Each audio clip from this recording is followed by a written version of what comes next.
Okay, I'm back, and this is a Lancer build I'm doing the weekend, and as I'm helping from friends obtain the gear, and other than that, I soul farmed the entire thing. But first thing first, the weapon. I think the best weapons you could choose from would either be a dragon spear, sun spear, and a black steel spear. Not in that order. I'm just saying them in the name list I remember. But preferably, I think maybe having the black steel spear for me in this case would probably be the best in my opinion for the damage scaling, since it gives 10% more damage. And the what's called dragon spear gives a damage buff to targets that are on fire. And I'm not putting people on fire with this build, and I'm not going to run the Inferno enchant because I don't think I need this. I need that. When it comes down to shields, I'm just using the tower shield, what I can get for now from Canopy, right there. And I'm thinking that the best shield in this case will probably be the slime shield, or the what's it called? The dragon shield. I think the slime shield will probably be a better option for inflicting status effect constantly against people who are going to be melee attacking you, and since bosses do melee attack every once in a while, it would be handy to have. And for the dragon shield, it gives a 10%, not 10%, but it gives a small margin of damage back to the attacker. So those are just like the weapon choices. Enchant, I went for Reaper because of the 20% damage buff against targets who have a certain amount of HP. I don't know what that certain amount of HP is. I thought it was people who like lost 25% of their HP would take more damage, and then it also gives back 10% more damage. HP. 10% HP, not more, from whatever damage you deal. So I'm just thinking that for base damage output, the Reaper enchant will probably be the best bet on this. Then when it comes down to equipment for the gears, priority, honestly, I would say is getting the crystal spear for the 5% extra critical chance, and also the removal of crit fatigue, the expedite anklet for energy gain on basically first turn, so that you can get basically max energy depending on what you're fighting. Then also band of crushing force just for when they're blocking. This is basically kind of a filler, and spike steel ball is a definitely filler, because if I take off the band of crushing force, I'll replace it with the idol. And if I were to take off the steel ball, I could replace it with the idol, or I could replace it with a fingernail, which I don't have yet. I have to go farm for that because I didn't get it last night. But other than that, I don't feel like this build needs Traveler's Lamp for the 2 free energy, nor the weakness status effect, because you can be applying status effects yourself. And I'm also thinking that I'm going to go Bard on this for the subclass, just for the self buffs you can provide for you, and also the buffs for your teammates if you compete with teams. And artifacts, I haven't done like 2 successful runs on bosses to get artifacts, so I've lucked out on that. I did think about getting the Value Watch as a starter, because it's a safe choice for this build in my opinion, because if I get, say, max energy first turn because I'm getting targeted a lot, basically, or just getting hit by a lot of AoE moves, so I just keep dodging, I get energy, pop watch, then you get to keep beating on your opponent with that energy until 3rd turn. You get the energy back. Most of your cooldowns will be reset on this build as well, not because like shield or anything, because I'm a Stultist, but Empowering Strike, not Strike, it has a 5-turn cooldown, and Discharge has a 4-turn cooldown, so you're going to be getting these back really fast in that time. So by the time Watch runs out, you just use any attack you have or a buff Next turn comes around again, you have full energies, so basically full energy still, and you can just keep slamming out attacks until you just repeat that whole process of Godspeed, watch, attack. That's really it. Excuse me, pardon me. And let's see. Going on to the what's it called? Shards. I managed to put one shard on, but not all of them. If you have, say, 5 shard slots on your weapon, I think that'd be really good for this because you put 3 pure empowering shards on your weapon for the base damage output of it, and also for the other shards you can do. For me, I'm thinking I would do at least 2 pure shards of revising, reversing, whatever it's called, where you have status effects on you. It does more damage. So I'm thinking that it would be good if I go Bard on that just for those, or you can just make all shards empowering. It's really up to you, but I'm not sure if the buffs you get on this side of your screen from dodging would still count towards that.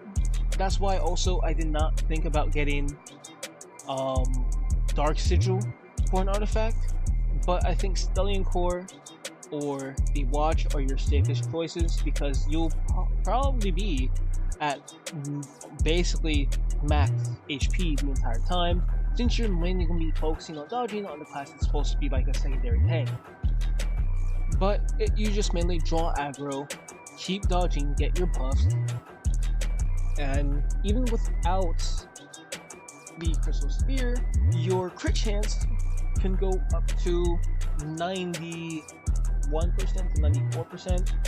I checked this last night. I got to a really long, not really even really long fight. It was like 5 turns, and I had enough speed stacks to where my critical chance went up to 91%. If you keep refreshing this during a battle, it will show how much your crit chance and your damage does go up by. It's not immediate refresh, it's just over the course of a few minutes, so it could take a while to show, but it does go up a lot. So the speed scaling on the free for Lancer probably would be really good in this case, because I was thinking that it would be just like more critical chance, because if I get higher speed scaling, technicality, I could reach 100% critical chance with no crit fatigue. Then I could dish out a what's it called? Critical attack on that turn. It may not be a 2x critical attack, but it will still do damage, especially if I go down to the empowering strike path. I think it's empowering strike. Which path was it? There's one path. Okay, yeah, it's the overload in the middle branch, where you have 100% damage dealt to enemies that are stunned. So if on that turn, it's a technicality. So what if? So if I get the right preparations, yes, technically speaking, I am going to be hitting around like probably 200 or more damage on that said target, which in most cases could probably one-shot someone in PvP, or even just deal a good, decent chunk of damage to a boss. Not like Blade Dancer, where you do spinny spin spin blade move and you're perfect fine. That's why we're not using the what's it called? Blessed enchant, because Blessed I've seen would shine better on multi-hit targets type attacks. I'm not talking about multi-hit in the sense where it's just full AoE, but I'm talking about multi-hit in the sense where I can just beat on you with one move constantly, like Barrage, Flowing Dance, Carnage, stuff like that. So on this build, I would think Spectral or Reaper would probably be the best things in my opinion. Midas is a maybe, but I can't test that out since I have Midas on the slot already. But even so, the increased 16% chance to do 50% more damage, still pretty good, but it's just a more surefire guarantee of damage when you have Reaper, because it has a max increase of 25% damage that scales off the target's missing HP. So I don't know how much that missing HP is, but you do 25% more damage, which is basically not as big margin, technically speaking, like looking at it statistically, but you still get 10% HP back from whatever damage you dealt. So if I dealt 100 damage, I get back 10 HP technically. If I dealt, what, 200 damage, I get back 20 HP. It's still pretty good, especially on a build that has low HP like this, where if I deal 200 damage, I'm going to get back a good chunk of my HP. So technically speaking, Stellium Core would be good on this build. I'm just not too sure on it myself because I don't have a Stellium Core for that, and I just need to lock in against bosses. But other than that, I think I'm going to go Bard on this because Bard would probably be the best bet. Get Fingernails to replace the Spike Ball, put a Ramzik, whatever they call it, the Idol. You put that on here instead of Banished Force. Sanguine Fang, I don't really see it necessary too much. If I have Reaper, you don't need Parasitic Leech. I feel like Parasitic Leech and Sanguine Fang, those mostly shine on multi-hit attacks. So you could keep on Psychic Steel Ball as well because you do have AoE. You do have some multi-hit, like just AoE, not actual hit you 3 times in a row type thing, one attack. It's just multi-target, not multi-hit. And I think that's really it, because the only thing that can actually make this build better would be the weapons, in my opinion, which will probably be going for the Sun Spear in the end of it, unless they add a new weapon. Please, I'm begging you, add a Mono Spear, because that would make this build incredibly more broken, I think, in my opinion, because I get 30% more damage from having max energy, which I can get max energy fairly easily.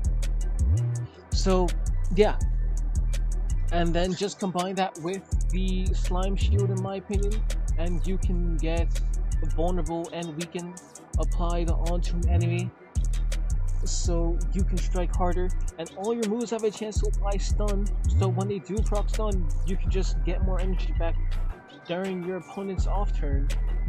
So yeah, but that's it for now. I hope you enjoy. Thank you for watching, and let me know what you think. Peace out.